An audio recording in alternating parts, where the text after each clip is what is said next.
So I've been playing Suicide Squad Kill the Justice League, and I didn't hate it. After sinking just under 16 hours into the main campaign, with a little bit of side content mixed in, I wrapped up my time with the base game, and have just started jumping into the end game.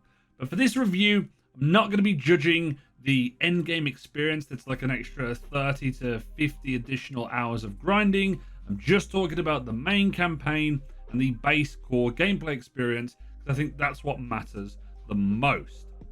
You will see gameplay and cutscenes from the earlier portion of the game, so I'm going to be trying my best to avoid spoilers throughout this, and I won't be talking about any of the major plot points throughout the entire game, so you don't have to worry about that.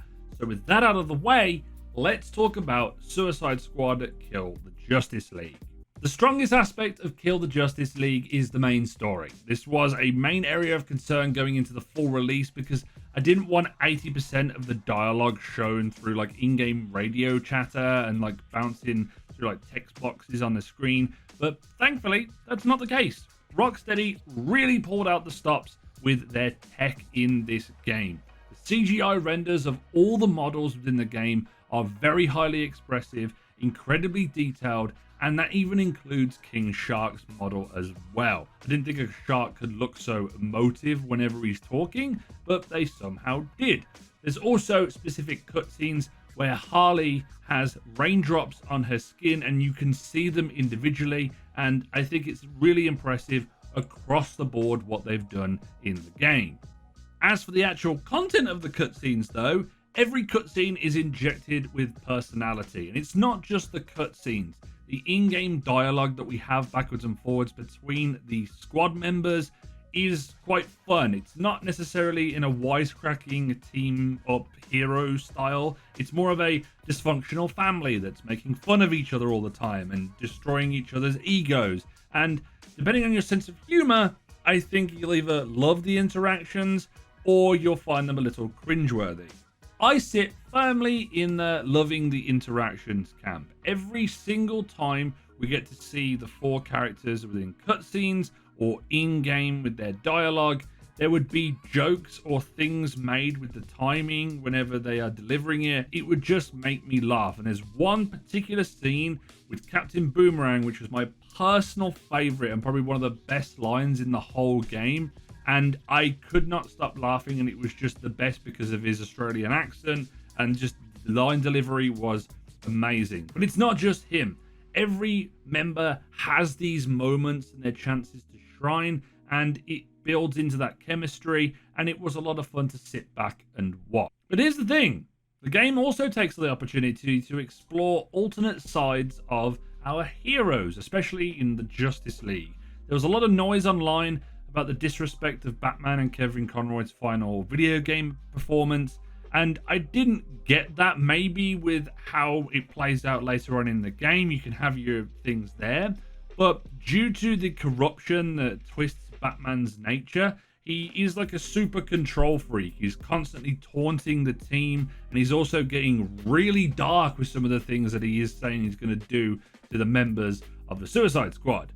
The Flash, though, is arguably one of my favorite characters in the entire game, purely because he is like a smart mouth Deadpool, but also with the malicious intent of the reverse Flash. And he's an asshole, and I absolutely love that. He definitely feels like a full-on antagonist when you go up against him, but less can be said about some of the others. Without spoiling anything, I feel like there's some characters within the game that could be fleshed out more, even members of the squad. They didn't really have any character growth, and I feel like they could have done. The main thing is them going, okay, we're a team now, what do we do about it? And that's not just with the Suicide Squad, but I feel like other members of the Justice League could have had a bit more development as well.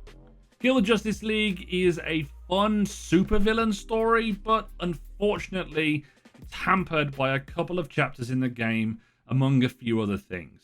The reason this is the case, without spoiling anything, is you start to gain traction as you go through the game, and it combines together, and you feel like you're about to hit this crescendo, but ultimately you just kind of fall into the ending, and there isn't really a payoff for it, and there's no real like oomph as like a climax. and it kind of just sets up the end game slash like live service part of the game.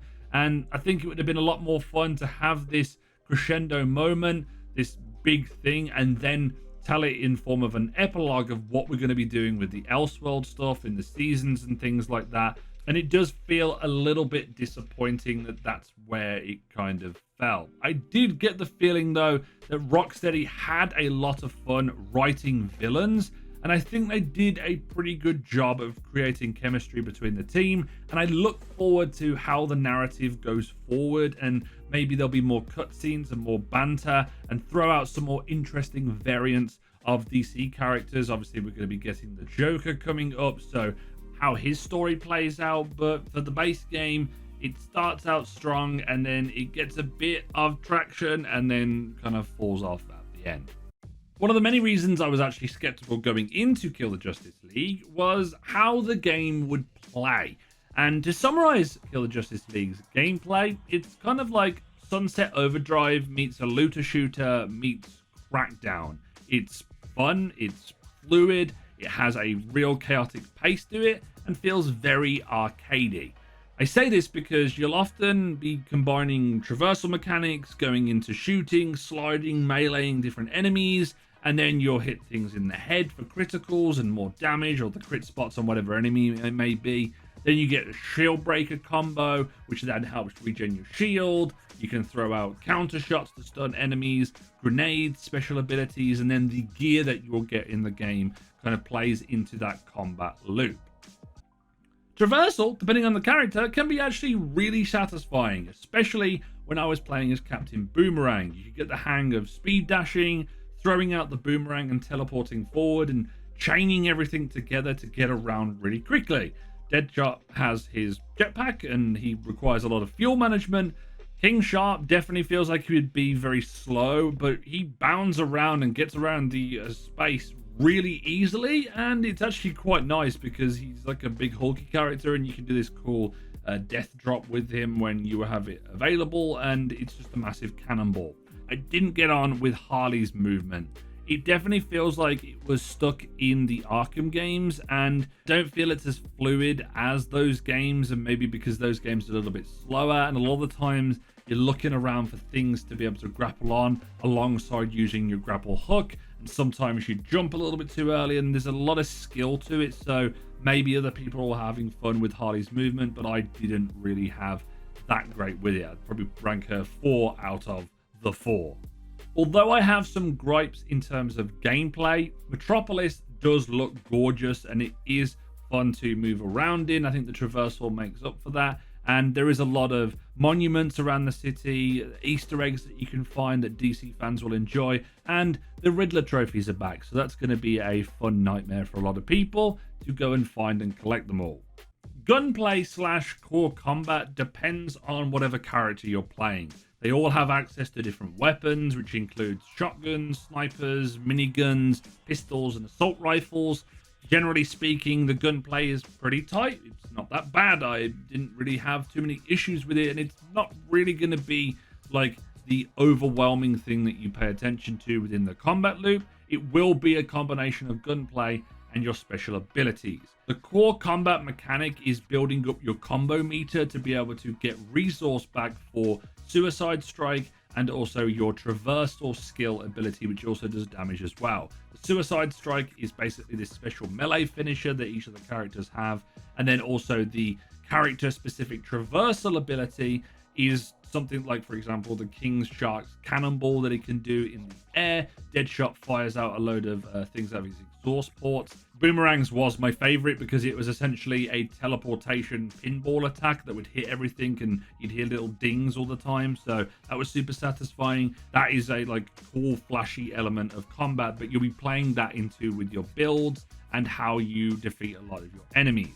Talents will play into this gear loop, and it's going to be the main thing that you do with your builds. And then gear is what you'll obviously get, or your loot that you'll put on your character. There's a variety of different rarities that you can get. I had notorious and also infamous ones, or like infamy pieces that you would get throughout the game, and you do power up rather quickly. as you play through and you just play the game naturally, you'll get some pretty damn good gear. And it also introduces you to the new pieces of gear as you slowly progress. So it's nice, but I don't know how I feel about the loot just yet. I want to see how it really is, because that's a lot of it's like rare and green stuff in the main game, and you mainly have like a legendary towards the latter part of the campaign. And in the end game is where loot really starts to shine. So I do want to see what that is like when I dive deeper into it. Afflictions are also something that I just previously mentioned, but I want to touch on here. You will get these, and these essentially will freeze enemies, burn enemies, or basically inflict a status effect onto them. And you're able to use these as part of builds, and it's a core mechanic within the game as well. And I think a lot of people will find some very interesting builds, but once again, you'll have to wait until you see a future video on my full thoughts on the end game. When I was combining my three mechanics, the traversal stuff, the special abilities, and the gunplay, I was having a lot of fun. Having the ability to try out all of the different characters kind of on the fly. You did have to come out of missions, or when you're in like the open world, you can swap between them. That was kind of nice, and I did enjoy doing that, and it was able to give me a little bit of variety in gameplay. But I do also recommend that if you are going to be jumping into this, that you don't play on mouse and keyboard. Maybe it's just a me thing, but I played it in the closed beta before they released the NDA and we were able to talk about it, and I just didn't get on with mouse and keyboard. There was way too many traversal mechanic buttons that just weren't designed in a good way for keybinds, especially when you can just plug in a controller, and it made things 100 times better. And I felt like I enjoyed the game a hell of a lot more because I was using a controller. So yeah, hopefully they may be able to tweak this on PC, but I don't really know. If you did play on PC, please let me know in the comment section. Although I had a lot of fun with the traversal and combat within the game, it's incredibly let down by repetitive and boring mission design, boss design, and also emptiness. I would say at least 90% of your time that you play within the game is spent traversing around Metropolis and being in that environment. And whilst the city looks fantastic on a visual level, it feels pretty empty bar a few random combat encounters. You're mainly just going to specific dedicated areas. It doesn't feel like there's any real random events apart from maybe like a loot goblin that comes around occasionally. And it's just littered throughout the city. It doesn't necessarily feel like there's a lot going on. It just feels a bit empty. And you couple that with extremely repetitive mission design. It consists of literally go here, shoot a few waves of enemies. Okay, now you're done. Go to the next mission, shoot more waves of enemies, but this time you're defending something. And then they mix it up by having you shoot more waves of enemies while collecting something instead. Then there are a few escort missions where you're escorting a vehicle and you think to yourself, maybe something's going to be different with this, but then you end up doing what I've just said, which is shooting waves of enemies. They then also have these modifiers in the game for certain side content that you like, support squad jobs that you can do. And some of these modifiers are awful. They basically force you into playing the game a specific way with one specific mechanic, and it just throws off the entire combat loop. For example, you have to sit there and counter shot every single enemy, and when they don't always have a counter shot available to them, you're just kind of running around in the space doing nothing. This is apparent in all of these different modifiers. There's a couple of decent ones, but the ones where you have to do something very specific to kill them, you just do 0 damage to enemies until you do that specific thing. It's a really awful mechanic, and I just don't know what they were thinking with this here. Maybe to try and mix things up or teach you about specific aspects, but yeah, it just wasn't fun. Now, I'm not saying I didn't have fun with this combat loop or with any of the missions. I did for the 15 to 16 hours that I played, but I really have my apprehensions of this changing in endgame, or how much it will change, or how different the missions will exactly be. Because if it's going to be the same 5 enemies that we fight, but just different modifiers on them, then I don't think it's going to really engage a lot of players. And to top it all off, The boss design in this game is not very good at all. They're very lackluster. It's a nice spectacle. It's supposed to be a hype moment that you go up to them, but a lot of it is literally shooting something with a counter shot and then shooting the hell out of the enemy. Now, there is maybe one fight that changes this formula just a little bit, but it doesn't really change outside of that. And I would maybe have liked to have seen some actual core mechanics from other missions potentially in the game, or something different to really hype up these moments, but nothing really stood out. The best parts about them was the cutscene before the fight and the cutscene after the fight. The last real point I want to talk about when it comes to gameplay is the HUD, because it was a real popular topic on the internet. It is very chaotic. It is very busy. There's a lot of visuals on screen, and in the bottom left corner, there's a lot of icons that you will see that is to do with what you have in terms of buffs active or debuffs active on enemies, on yourself. And unless you know those symbols, you don't really have any information there to help you. Now, I know a lot of the information that's going on screen, you can turn them off with all the different options, but I wanted to play the game the devs intended it to be played and not change it for me. Now, yes, that could hamper the experience, but I want to play it with how they saw the vision. There's a lot of numbers, a lot of information on the screen, so I'll have to explore on how to make that a little bit easier to read when I get into the end game and build crafting and such. I do want to reiterate, I had a lot of fun with the gameplay in this game. I don't think that I had like an awful experience in my 16 hours at all, even though there was the hangups with the mission design and the bosses. I did have fun, but it depends on how much more you can stomach of that when you get into the latter portions of this game after the main campaign. Quickly commenting on the performance of the game, I played this on the Series X. I can't comment on the PlayStation 5, but I have seen some stuff about the PC, about it being a little bit poorly optimized and having some bugs over there. But I got a smooth 60 FPS on the Series X with only one frame drop that was like egregious in my entire time. I didn't really fluctuate between stuff. It ran pretty well, and I'll show you that right now. Little Red's a friend of mine. Ding, ding, ding, ding, ding, ding. Look at all those numbers. That's the first time I've had a frame drop, and I can understand why.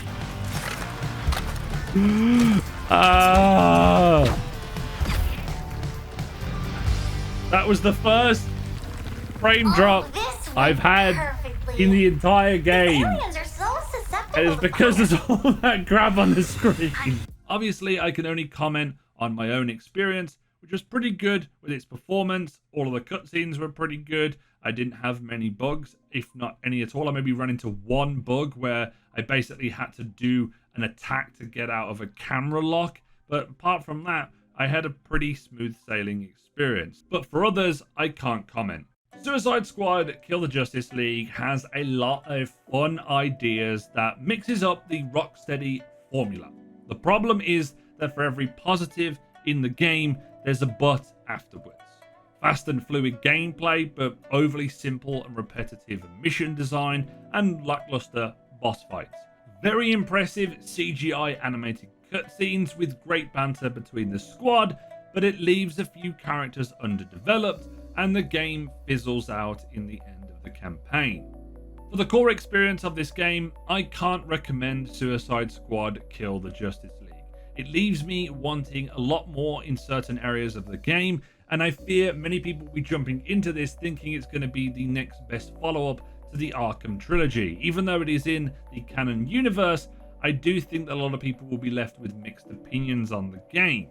There isn't enough here in the base experience to justify the $70 price point that it comes in at, if not more for the deluxe edition. And at a certain price point, I think people will jump into this and check it out. So at least at some point, you'll be able to jump into the story and judge it for yourself. When that will be is totally down to you. I'm also very, very well aware that you buy into a game like this for the live service offerings further down the road. The good thing about this is that if you don't buy the game at launch, you have no fear of FOMO, because you only miss out on the cosmetic battle passes All of the new content and characters will be absolutely free, and you'll be able to go back and play stuff that you maybe have missed. So maybe in 6 months' time, when this game's a little bit cheaper, you could jump in and get an even better offering for the amount that you pay. The problem with reviewing a live service game is everything that I've said in this video, the bugbears that I have, could be completely invalidated in some sense for like mission design and stuff when 3 months time rolls around and there's new activities within the game and they've updated it to, add the seasons and additional content. But I think for the base core experience of the game, there is a lot of flaws there, which is why I can't recommend it. But I want to know what you think. Are you going to be jumping into this? Are you going to be waiting for it on sale? Are you giving it a miss? Are you playing it currently? Let me know down in the comment section, and thank you for watching this review. Hopefully it has been informative. Make sure to go and check out all the links in the description, especially for my Twitch channel, to watch me as I go live for more in-depth thoughts on all the games that I play. Make sure you hit the like button to help out the video and subscribe to the channel if you are new. And as always, this has been It's Jimbo, and I'll see you guys next time.